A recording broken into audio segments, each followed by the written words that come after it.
As a fresher एक top most MNC कंपनीमध्ये कशी प्लेसमेंट होते, कसा जॉब भेटतो, ती पूर्ण आपण जर्नी बघणार आहोत. सर्च केलं युट्यूबला वगैरे हम्म, हम्म, बऱ्याच ठिकाणी आपल्याला हम्म, हम्म. भेटतं. बरोबर. क्रोमवर, गुगलवर, ChatGPT असते, बऱ्याच गोष्टी आहे जिथे आपण सर्च करू शकतो की MNC मध्ये काय काय लागतं. करेक्ट. तर Java आहे, SQL आहे, बरोबर. डेटाबेसवर काम करू शकतो किंवा पायथन आहे, बरेच आहे. तर मग मी थोडंसं बेसिक नॉलेज घेतलं त्याचं आणि नंतर करायचं तर फक्त MNC मध्ये करायचं, स्टार्टअप मिड कॅप मध्ये काय नाही, ट्राय असं काहीच नाही. मी डिरेक्टली MNC साठी ट्राय केलं. फर्स्ट कंपनी, फर्स्ट इंटरव्ह्यू होता आणि जॉबचं माझं झालं एकदम MNC मध्ये. हा, MNC मध्ये डिरेक्टली MNC मध्ये. आपली टेक्नॉलॉजी जी असते त्याच्यावरच प्रोजेक्ट मिळतो आणि त्याच्यावरच काम मिळतं. आपला ऍज पर रिक्वायरमेंट प्रोजेक्टची जी पण असेल त्या टेक्नॉलॉजीवर काम करायला लावतात. म्हणजे मी जरी डेव्हलपर असेल तरी मला इन केस टेस्टिंग मध्ये पण ते काम करायला लावू शकतात. म्हणजे तू जेव्हा तिथे तू जॉईन झाली तेव्हा तुला समजलं होतं का की मी कोणत्या प्रोजेक्टवरती काम करणार आहे का मी डायरेक्टली बेंचवर बसणार आहे? म्हणजे तू जॉईन केल्या डायरेक्टली बेंचवर बसली होती की तुला नंतर प्रोजेक्ट? त्याच्या आधी मी बेंचवर होते. असं नाही की मी प्रोजेक्टवर जाऊन बेंचवर आली. हा, जर तुम्ही व्यवस्थित काम केलं तर ठीक आहे, नाही तर मग परत ते डिरेक्टली टर्मिनेट करतात. हो, असं पण आहे. ओके. ची प्रोफाईल सिस्टीम इंजिनियर आहे तुझं सांगितलं. तर as a fresher system engineer साठी काय काय स्किल्स लागतील आणि काम काय असतं सिस्टीम इंजिनियरचं? तर मला थोडंसं हार्ड गेलं ते. एकदम स्टार्टिंग होतं. एक तर फ्रेशर असल्यामुळे नॉलेज नाही प्रोजेक्टवर काम कसं चालतं, एन्व्हायरमेंट मध्ये माहित नाही की काय असतं कसं असतं. थोडंसं वर्कलोड आहे, लेट नाईट थोडंसं काम असेल तर तेव्हा कॉल वगैरे ते पण घ्यायला लागतं आणि पुण्याची ट्रॅफिक, हे कसं मॅनेज होतं मग? 1.5 तास जाण्यासाठी 1.5 तास येण्यासाठी आणि नंतर वर्क पण असतं. आणि माझं कसं आहे, माझी जी टीम काम करते तर मी ऑफशोअर मध्ये काम करते आणि माझे क्लायंट्स वगैरे सगळे ऑनशोअरचे. Hello all, welcome back to new another video. तुमचं सगळ्यांचं परत एकदा IT वाला देव या युट्यूब चॅनलवरती स्वागत आहे. सो आता जो पॉडकास्ट आहे ना, खूप काही एक्सपिरियन्स वगैरे नाही, 10+ एक्सपिरियन्स वगैरे सगळेजण लोक येतात पॉडकास्टवरती. बट आज कांचन आहे गेस्ट आपली. ॲज अ फ्रेशर एक टॉप मोस्ट MNC कंपनीमध्ये कशी प्लेसमेंट होते, कसा जॉब भेटतो, ती पूर्ण आपण जर्नी बघणार आहोत. सो हा फ्रेशरसाठी खूप इम्पॉर्टंट पॉडकास्ट होणार आहे. सो व्हिडिओ लास्टपर्यंत बघा. सो जे कांचन आहे तर कांचनचा जो फर्स्ट जॉब आहे तो फर्स्ट जॉब डायरेक्टली MNC मध्ये त्याला ऑपॉर्च्युनिटी भेटलेली आहे. आणि पूर्ण जर्नी त्याला जॉब कसा भेटला, पहिली कंपनी MNC कशी भेटली, बेंचवरती राहिल्यानंतर काय होतं, प्रोजेक्ट असाइन झाल्यानंतर काय होतं, तर ही टोटल जर्नी आपण बघणार आहोत. So yes, welcome Kanchan to IT वाला देव या युट्यूब चॅनलवरती. सो येस, एक इंट्रोडक्शन. मी कांचन कदम, मी नाशिकची आहे. मी माझं एज्युकेशन MSc स्टॅटिस्टिक्स झालं आहे. मी MNC मध्ये जॉब करते ॲज अ सिस्टम इंजिनियर. तर बाकी मी सांगतेस तुम्हाला पुढे काय काय होतंय. Okay, great. कांचन, जेव्हा तुला म्हणजे जेव्हा तुझं ग्रॅज्युएशन झालं तेव्हा तुला असं वाटलं होतं की डायरेक्टली मला MNC कंपनी भेटेल किंवा नाही? नाही, कधीच नाही. मला असं वाटलंच नाही की मी MNC मध्ये जॉब करेल. ऍक्च्युली माझं झालेलं MSc स्टॅटिस्टिक्स आहे, पण माझं असं होतं की मी एकतर गव्हर्नमेंट जॉब करेल किंवा मग डेटा सायन्सवर काम करेल. बट मी डेटा सायन्सचे पण काही एक्सटर्नल क्लासेस वगैरे केलेले नाहीये.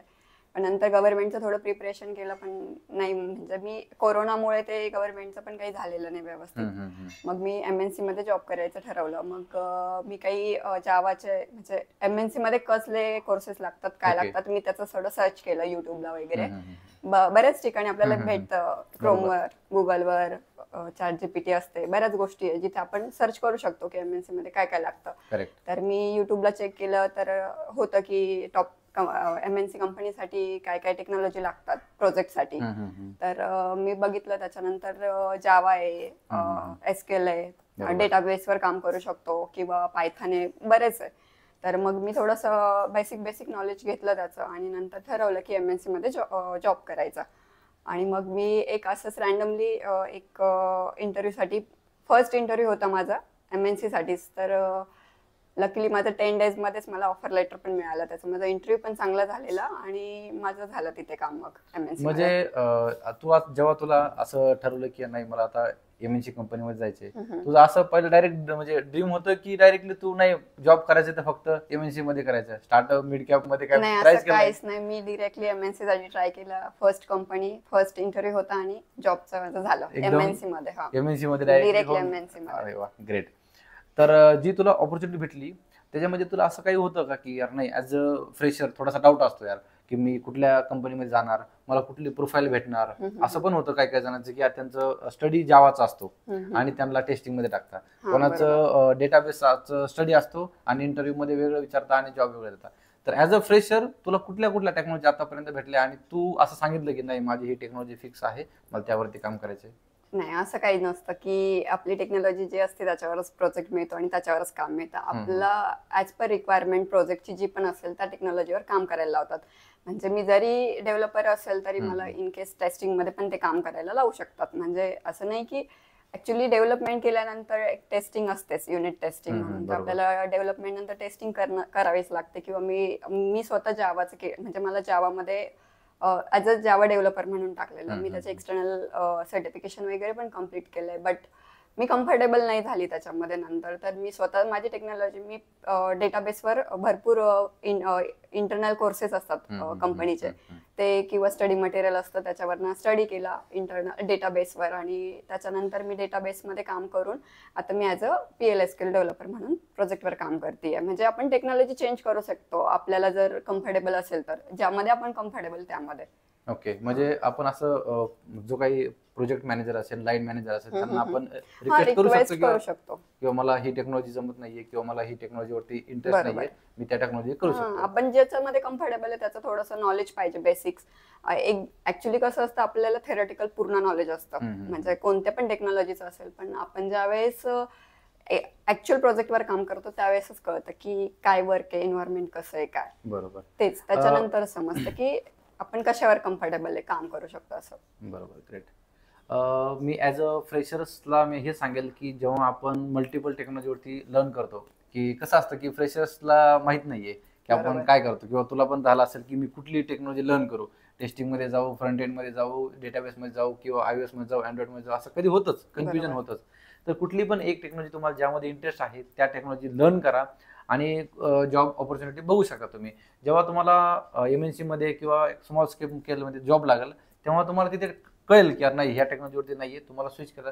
आणि आय थिंक MNCs मध्ये ट्रेनिंग वगैरे पण प्रोव्हाइड केली जाते ज्या ज्या टेक्नॉलॉजी येत नाही आपल्या त्या. येस, ज्यावेळेस आपल्याला ऑफर लेटर मिळतं ना त्याच्यानंतर 10 डेजची सगळी आपली ऑनबोर्डिंग प्रोसेस चालते MNC मध्ये. ऑनबोर्डिंग प्रोसेस एकदा झाली की आपल्याला एक ट्रेनिंग असाइन होतं, ते 6 मंथ 3 मंथ्स असं असतं. तर माझं स्वतःचं ट्रेनिंग 3 मंथ्स झालेलं जावा आणि SQL वर. तर त्याच्यानंतर मग ते आपल्याला प्रोजेक्ट असाइन करतात. मे बी त्यांना प्रोजेक्ट मिळतात, काही बेंचवर बसतात. पण मी स्वतः 3 मंथचं ट्रेनिंग घेतल्यानंतर काही सर्टिफिकेशन दिलेले ते कम्प्लीट केले. त्यानंतर मी जवळजवळ 6 मंथ बेंचवर होती. पण असं नाही की आपण बेंचवर आहे म्हणजे आपण काहीच काम नसतं वगैरे, असं काही नसतं. आपले जे प्रोजेक्ट मॅनेजर असतात किंवा HR असतात किंवा BPHR वगैरे असे भरपूर टीम असते. तर ते जे असतात मॅनेजर्स वगैरे, ते आपल्याला काही मेंटर असाइन करतात, जे एक्सपिरियन्स आहे, जे प्रोजेक्टवर वर्क करताय. तर ते मेंटर आपल्याकडनं एक तर कोर्सेस कम्प्लीट करून घेतात किंवा ते आपल्याला टीच करतात किंवा मग आपल्याकडनं काही सर्टिफिकेशन कम्प्लीट करून घेतात, जे इंटरनल बेसिसवर असतात. प्रत्येक MNCचे असतात ते.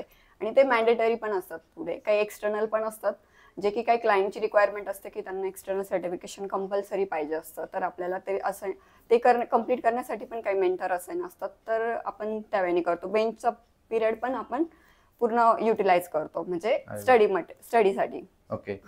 जेव्हा म्हणजे आता हे बेंचवरचं जे आहे ना, आपण जो विषय निघलाय, तर हे बेंचवरचा जो कन्सेप्ट आहे हा फक्त MNC मध्येच चालतो. कारण त्यांच्याकडे प्रोजेक्टची रिक्वायरमेंट जर आली तर त्यांना रिसोर्सेस पाहिजे असतात किंवा काय, असं मिड कॅप आणि स्मॉल कॅप मध्ये असं ते त्यांना जेव्हा जेव्हा पाहिजे तेव्हा ते हायर करतात. तू जेव्हा तिथे तू जॉईन झाली तेव्हा तुला समजलं होतं का की मी कोणत्या प्रोजेक्टवरती काम करणार आहे का मी डायरेक्टली बेंचवर बसणार आहे? म्हणजे तू जॉईन केल्या डायरेक्टली बेंचवर बसली होती की तुला नंतर प्रोजेक्ट मधून हे केलं, कसं झालं? नाही, माझं कसं झालेलं की मी पहिले जे कंपनीचं ट्रेनिंग असतं ते कम्प्लीट केलं. नंतर एक सर्टिफिकेशन होतं एक्सटर्नल, त्याच्यासाठी आम्हाला 3 मंथ स्पेंड करायला लावलेले. आणि त्याच्यानंतर मी 6 मंथ बेंचवर होती. तर बेंचच्या पिरियडमध्ये पण मी सांगितल्याप्रमाणे मी वर्क वगैरे केलेलं. आणि एक तर इंटरनल प्रोजेक्ट पण असतात स्मॉल, तर ते पण करायला लावलेले कम्प्लीट. त्याच्यानंतर मग मी बेंचवर होते. आणि मी फर्स्ट प्रोजेक्टवर गेल्यानंतर फर्स्ट प्रोजेक्टवरच डायरेक्टली गेलेली. त्याच्या आधी मी बेंचवर होते. असं नाही की मी प्रोजेक्टवर जाऊन बेंचवर आली. नाही, माझं फर्स्ट प्रोजेक्ट आहे जो आता ऑनगोईंग आहे. आणि फर्स्ट टाइम मी बेंचवर होते आणि नंतर मी प्रोजेक्टवरच गेलेली, तर प्रोजेक्टवरनं रिटर्न नाही आली मी बेंचवर. ग्रेट, ती गोष्ट म्हणजे ते चांगलं आहे. नाही नाही आता नाही तर कसं की मार्केटची सिच्युएशन आता थोडीशी जरा खराब आहे. Okay, Yes. अपडाऊन आहे थोडी. तर काय होतं ना, कधी कधी तर एखाद्याला प्रोजेक्ट भेटला आणि प्रोजेक्ट तो गेला तर ते बेंचवर बसवतात. बेंचवर बसवलेलं मी असं ऐकलंय की एमएनसी मध्ये की 6 मंथ्स किंवा आय थिंक आता तर 3 मंथच झाले, 3 मंथ नंतर ते फायर करता किंवा काय, ते आहे का तसं? ऍक्च्युली बाकी एमएनसीचं मला माहित नाही, पण माझ्या एमएनसी मध्ये असं आहे की 3 मंथ्सचं आपण एखाद्या प्रोजेक्टवर आहे आणि आपल्याला जर नाही वर्क वगैरे जमलं तर ते आपल्याला बेंचवर ठेवतात. 3 मंथ्स जर आपण त्याच्यावर आफ्टर प्रोजेक्ट बेंचवर गेल्यानंतर जर आपण 3 मंथ्स बेंचवर राहिलो तर ते आपल्याला, म्हणजे माझ्या एमएनसी मध्ये असं आहे की ते आपल्याला एक 2 मंथ्सचा एक पिरियड असतो, त्याच्यामध्ये एक ट्रेनिंग असाइन करतात. ज्या ट्रेनिंगमध्ये त्यांची जी पण रिक्वायरमेंट असेल अपकमिंग प्रोजेक्टमध्ये, म्हणजे जे जसं की जावा टेक्नॉलॉजी असेल, पायथन असेल, मे बी डेटाबेस असेल, कोणती पण असेल, तर त्या रिलेटेड ते ट्रेनिंग वगैरे देतात. ते ट्रेनिंग दिल्यानंतर मग ते आपल्याकडनं सगळं करून घेतात. जर तुम्ही त्याच्यानंतर परत ते आपल्याला प्रोजेक्टवर देतात चान्स. जर तुम्ही व्यवस्थित काम केलं तर ठीक आहे, नाही तर मग परत ते डिरेक्टली टर्मिनेट करतात. हो, असं पण आहे. ओके, बरं, बेंचवर न येण्यासाठी किंवा बेंचवर आल्यानंतर काय करण्यासाठी आपल्याला परत प्रोजेक्ट भेटेल, ह्यासाठी काय सांगशील तू ऍज अ फ्रेशर? तुला जेवढा एक्सपिरियन्स आहे तेवढा. मी असं सांगेल की जर आपण आता प्रोजेक्टवर आणि बेंचवर आलोय आणि आपल्याला एक तर बेंच हा पिरियड सगळ्यात भयंकर असतो. बेंचवर कोणी जायला इच्छुक नसतं, म्हणजे सगळ्यांना असं वाटतं की आपण प्रोजेक्टवरच पाहिजे. जर आपण बेंचवर असेल तर मी तर हेच सांगेल की जास्तीत जास्त टेक्नॉलॉजी गेन करा, नॉलेज, आणि जी पण तुम्हाला ज्या कम्फर्टेबल आहे त्या टेक्नॉलॉजीवर जास्तीत जास्त स्टडी करा, म्हणजे नॉलेज गेन करा. आणि आपले मॅनेजर असतात ना, त्यांच्याकडे थोडं रिक्वेस्ट करायची की मी माझं हे नॉलेज गेन केलंय तर माझा इंटरव्ह्यू घ्या, मी इंटरव्ह्यू देऊन पण तुमच्या म्हणजे प्रोजेक्टवर काम करू शकते असं. तर मॅनेजर वगैरे हेल्प करतात आपल्याला, असं काही नाही की म्हणजे आपण प्रोजेक्ट साठी इंटरव्ह्यू वगैरे देऊ शकता. मग क्लायंट्स, कारण आपली कोणती रिक्वायरमेंट प्रोजेक्टची असेल ती फर्स्ट प्रोजेक्ट मॅनेजरकडे येते. मग ते मॅनेजर आपल्याला असाइन करू शकतात, आपलं जे प्रोफाईल असेल ते पुढे पाठवतात. जर ते कम्फर्टेबल असेल क्लायंटला तर ते आपल्याला घेतात प्रोजेक्टवर. मग जे फ्रेशर्स आहेत जे काय हा पॉडकास्ट बघताय आणि त्यांना हा कन्सेप्ट माहित नाही की बेंचवर म्हणजे काय, तर मी एक 2 मिनिटांमध्ये सांगतो की बेंचवर म्हणजे काय. की एखाद्या मोठी कंपनी असते, त्यांना एक मोठा प्रोजेक्ट येतो, बरोबर ना. प्रोजेक्ट आल्यानंतर की त्यांना माहित नाही की त्यांना प्रोजेक्ट कधी येणार आहे, किंवा एखादा प्रोजेक्ट पाईपलाईन मध्ये असतो, 3 मंथ 6 मंथ मध्ये त्यांना येणार आहे. तर त्यासाठी काय करतात, ते एक थोडी मास हायरिंग करतात किंवा थोडेसे जेवढे पण एम्प्लॉईज असतील त्यांना ते हायरिंग करतात. आणि जो प्रोजेक्ट येईपर्यंत किंवा तो जो प्रोजेक्ट त्यांच्यापर्यंत येईपर्यंत ते काय करतात की तोपर्यंत त्यांना ट्रेनिंग वगैरे प्रोव्हाइड करत राहतात. म्हणजे कसं की त्या प्रोजेक्टला जे डेव्हलपर्स आहेत, जे टेस्टर्स आहेत, जे पण बॅक एंड फ्रंट एंड वाले आहेत ते रेडी राहायला पाहिजेत. बट कदाचित तो प्रोजेक्ट लेट झाला किंवा काय झालं तर तो जो पिरियड आहे त्यांना जो ट्रेनिंग पिरियड बोलले जातं, किंवा त्यांच्याकडे प्रोजेक्ट नाहीये, असाइन केलेला प्रोजेक्ट नाही, त्याला आपण असं बेंचवरती म्हणतो. किंवा काही लोक असे पण आहेत की त्यांच्याकडे प्रोजेक्ट आहे आणि त्यांना व्यवस्थित त्यांना इनपुट देता नाही आली किंवा त्यांना काम करता नाही आलं त्या प्रोजेक्टवरती, तर त्यांना पण ते काय करतात, त्यांना ते काढून ते बेंचवर बसवतात आणि ते ट्रेनिंग प्रोव्हाइड करतात. आणि जर त्यांना व्यवस्थित परफॉर्म नाही करता आलं तर ते जसं की कांचनने मेन्शन केलं की ते टर्मिनेट पण करतात. जसं आता विषय निघालाच आहे, तर मग तुझी आता सध्याची प्रोफाईल सिस्टीम इंजिनियर आहे तुझं सांगितलं, तर as a fresher system engineer साठी काय काय स्किल्स लागतील आणि काम काय असतं सिस्टीम इंजिनियरचं, ज्याला माहित नाही त्यांना थोडंसं हेल्प होईल. म्हणजे माझं कसं आहे की मी ॲज अ सिस्टम इंजिनियर म्हणून एमएनसी मध्ये काम करते. तर मी पहिले तर जावा टेक्नॉलॉजीवर काम करत होती, म्हणजे मी सर्टिफिकेशन वगैरे केलं. मी कम्फर्टेबल, म्हणजे बेसिक नॉलेज आहे, पण प्रोजेक्टवर कसं असतं आपण जे आधी प्रोजेक्टच्या आधी जे असतं ना आपलं फक्त थेरटिकल नॉलेज असतं, पण ऍक्च्युअल प्रोजेक्टवर गेल्यावर कळतं की काय त्यांना पाहिजे असतं. रिक्वायरमेंट फार वेगळी असते आणि आपण जे केलेलं असतं ते फार वेगळं असतं, म्हणजे खूप डिफरन्स आहे त्याच्यामध्ये. तर ज्यावेळेस मी प्रोजेक्टवर गेली ना त्यावेळेस फर्स्ट माझा प्रोजेक्ट होता ॲज अ क्लायंट रिपोर्टिंग म्हणून. तर त्याच्यामध्ये असे की ऑनगोईंग प्रोजेक्ट चालू असतात बँकिंग सेक्टरचे, तू माहितच असेल सगळ्यांना. तर त्याच्यामध्ये कसं आहे, ऑलरेडी सगळे कोडिंग वगैरे सगळं प्रोजेक्ट डन असतो. फक्त आपल्याला काय असतं की कधी छोटे छोटे मायनर चेंजेस वगैरे असतात ते करायला लागतं ॲज पर जिरा, रिक्वायरमेंट जशी असेल तशी. तर फर्स्ट टाइम मी जेव्हा करत होती त्यावेळेस मला जावाची रिक्वायरमेंट होती, त्याच्यामुळे मी जावावर काम करत होती. तर मला थोडंसं हार्ड गेलं ते, एकदम स्टार्टिंग होतं. एक तर फ्रेशर असल्यामुळे नॉलेज नाही प्रोजेक्टवर काम कसं चालतं, एन्व्हायरमेंट माहित नाही की काय असतं कसं असतं. फर्स्ट टाइम मला म्हणजे एकदम स्टार्टिंगला खूप त्रास झालेला की त्रास म्हणजे की ऍक्च्युअल डेव्हलपमेंट कुठे करायची, कशी करायची, ह्या त्या गोष्टींमध्ये थोडंसं डिफिकल्ट गेलं. टेस्टिंग करावं लागतं आपल्याला प्रत्येक गोष्टीची. टेस्टिंगची टीम जरी वेगळी असेल तर आपल्याला एक 1 राउंड ऑफ टेस्टिंग करावंच लागते. तर ते थोडंसं मला त्रास दिला त्या गोष्टींनी. पण नंतर हळूहळू ना आपण जसं जसं प्रोजेक्ट चालतो तसं तसं आपल्याला फ्लोमध्ये गेल्यानंतर समजतं की करायला काय पाहिजे.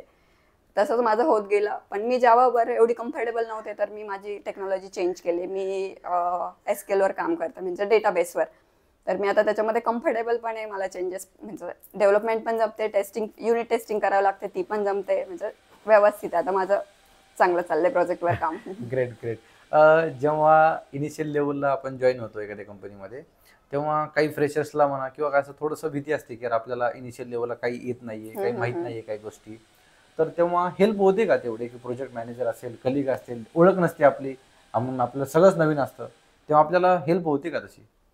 हो, मी सांगेल करतात हेल्प. प्रोजेक्ट मॅनेजर एवढं इन्व्हॉल्वमेंट नसते, पण आपले एक लीड असतात, सिनियर्स असतात आणि आपण ज्युनियर असतो. तर आपल्याला लीड सांगतात की कसं करायला पाहिजे, काय करायला पाहिजे, आणि आपण हेल्प सिनियर्सची तर घेऊ शकतो. सिनियर सगळे हेल्प करतात. फक्त आपल्याला ऍक्च्युअल तर काम तर आपल्यालाच करावं लागतं की काय करायचं काय नाही. तर ते आपल्याला बघून करावंच लागतं की, आणि हेल्प करतात, असं काही नाही हेल्प नाही करत. आपले सिनियर्स करतात. लीडच्या अंडर तर एवढं काम असतं, ते नाही एवढं करू शकत, पण सिनियर्स हेल्प करतात आपल्याला. Great great. जसं की आता आपण म्हणजे डिस्कस करतोय खूप साऱ्या गोष्टी, आणि कांचनने खूप सारे काही पॉईंट्स मांडले आहेत जे ॲज अ फ्रेशर्स आहेत त्यांच्यासाठी नक्कीच त्यांना ते हेल्प होणार आहे.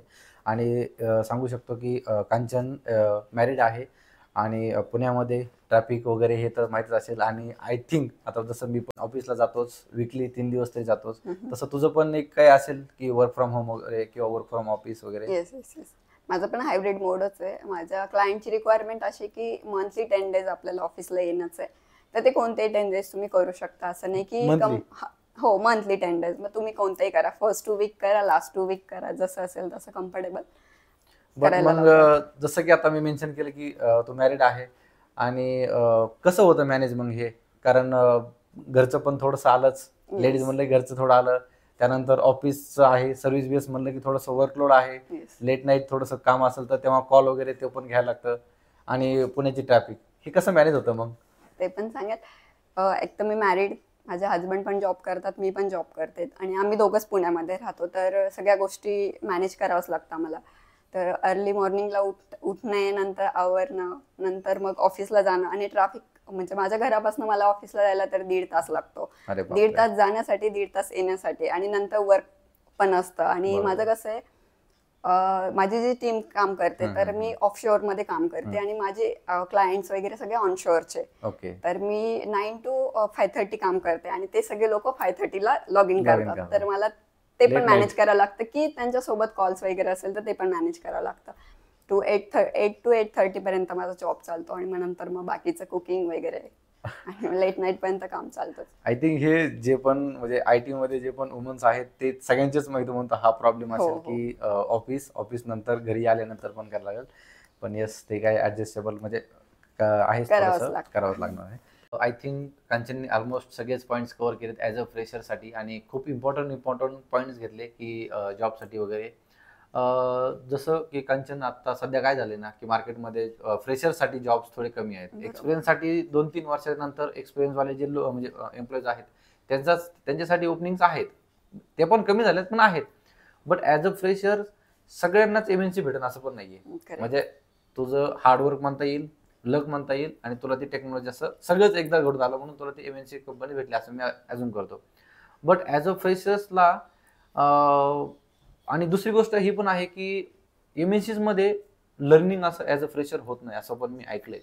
ॲज अ फ्रेशर तुम्हाला स्टार्टअपमध्ये, मिडकॅपमध्ये पाहिजे, कारण तिथे कसं ना, एखादा प्रोजेक्ट आला की टोटल सगळं अनालिसिस म्हणा किंवा काय जे आहे डॉक्युमेंट सगळं स्वतःला लर्न करायचं. एमएनसी मध्ये तसं नाहीये. एमएनसी मध्ये डायरेक्टली तुम्हाला हे दिलं जातं, असं ऐकलेलं आहे. हे कितपत खरं आहे? नाही, तू बोलतोय ते एकदम बरोबर आहे. मी पण सजेस्ट करेलच काही लोकांना की जे ज्यांना करायचं आहे ॲज अ फ्रेशर जॉब, तर स्टार्टअप पासून स्टार्ट केलं पाहिजे. कारण तिथे ना सगळ्या गोष्टी, जसं तू बोलला की आपल्यालाच डॉक्युमेंटेशन असेल, टेस्टिंग, डेव्हलपमेंट, सगळ्या गोष्टी आपल्याला स्वतःला कराव्या करेक्ट. लागतात. थोडं स्टार्टिंगला हार्ड जातं, पण ते आपल्यासाठी खूप बेनिफिशियल Yes, असतं yes. नंतरसाठी. तर जरी मी MNC मध्ये आहे ना, तर असंच आहे त्यांचं की एक वर्क असाइन करून देतं आणि करा. तर ते हेल्प तर किती करणार ना, Correct. प्रत्येकाला प्रत्येकाचं काम असतं, Correct. तर ते आपल्याला हेल्प काही करत नाही जास्त. सांगतात आपल्याला हे करू शकता, ते करू शकता, तर शोधून करायचं आपल्यालाच आहे. तसं मी तेच सांगेल की स्टार्टअप असेल तर वेल अँड गुड. त्याच्यानंतर जर तुम्ही MNC मध्ये आला तर खूप इझी जातं. म्हणजे माझे काही आहे सिनियर्स, ते सांगतात की आम्ही पहिले स्टार्टअप मध्ये काम केलं Correct. आणि नंतर आम्ही MNC मध्ये आलोय, तर खूप छोट्या छोट्या गोष्टी त्यांना सगळं माहित असतं. तसं आम्हाला कसं की प्रत्येक गोष्ट समजून घ्यावं लागतं सिनियर्स कडनं, की हे कसं केलंय तर ते कसं केलंय. तर तो एक फरक आहे की स्टार्टअप आणि MNCचा. तर मी तर सांगेल सगळ्यांना की स्टार्टअप प्रेफर करा MNC पेक्षा. MNC मध्ये आहे सगळं चांगलं कल्चर वगैरे, पण जे स्टार्टअप मध्ये ते स्टडी वगैरे म्हणजे जे टेक्नॉलॉजी आपण गेन करतोय किंवा नॉलेज गेन करतोय ते MNC मध्ये डिरेक्टली भेटत नाही. त्याला खूप हार्डवर्क करावं लागतं मग. Okay, great. हा एक म्हणजे चांगला पॉईंट तू हायलाईट केला कांचन. कारण ॲज अ फ्रेशर्स कसं असतं ना, सगळे लोक MNC कडे पळतात, कारण त्यांना पॅकेज म्हणा किंवा थोडंसं वर्क कल्चर म्हणा ते बघता. बट माझं पण एक सजेशन राहील, जर तुमच्याकडे जॉब नसेल आणि तुम्हाला जर कुठलाही जॉब भेटला, MNC असो स्टार्टअप असो, डायरेक्टली घ्या. पण जर Yes. तुमच्याकडे ऑप्शन असेल की यार नाही MNC आहे आणि माझ्याकडे स्टार्टअप आहे, तर नक्कीच तुम्ही स्टार्टअप ला थोडंसं प्रेफरन्स द्या. लर्न करा, टेक्नॉलॉजी लर्न करा, आणि ॲट द एंड आपल्याला चांगला एक्सपिरियन्स भेटल्यानंतर आपण टॉप मोस्ट कंपनीमध्ये जाऊनच आपण मिळतच. थोडंसं आहे नॉलेज असल्यावर नॉलेज भेटणारच. असल्यानंतर कुठे ना कुठे आपल्याला जॉब भेटणारच आहे. सो आतापर्यंत जर तुम्हाला व्हिडिओ आवडला असेल तर लाईक करा आणि कमेंटमध्ये सांगा की ॲज अ फ्रेशर तुमचे काय डाऊट्स आहेत, काय आहे.